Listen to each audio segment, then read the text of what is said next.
gibana-bana ang mahuman karong bulan sa Hunyo 2025 ang gipanindot nga Panabo Premium Public Market Wet Section. Ang maong proyekto gipaningkamutan sa lokal nga panggamahanan nga mahatagan og haruhay og hinlo nga pampublikong palengke ang syudad sa Panabo. Limpyo kayo. Huwag dili kayo mahal. Sakto lang.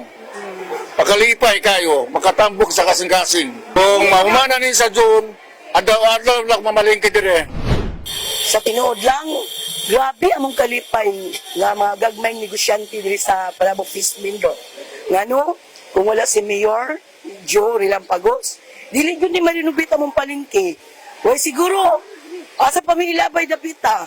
Salamat bigdako sa ato ang mayor na gitagaan jud mi niya og insakto nga maayo nga katunugan nga para sa tanan dili gud magmahay ang tanan negosyante nga ginagmay o nga naa diri karon kay ngano nakita ang gyud namo kung unsa ang improvement kaya gibuhat sa maong palengke. Si City Economic Enterprise Management and Development Section Manager Dulce Lopez ang nanguna sa pag-inspeksyon sa maong rehabilitasyon sa Premium Market Fish Section. Finally, makita na gyud nato ang final and third phase sa ato ang improvement sa ato ang wet section dinhi sa Premium Public Market. Kini nga project nagkantidad og 6 million and ang recipients sa ani aduna kitay 130 ka stallholders nga mubalik dinhi from sa ilang relocation karong Juro kani pag-blessingan together with our city mayor.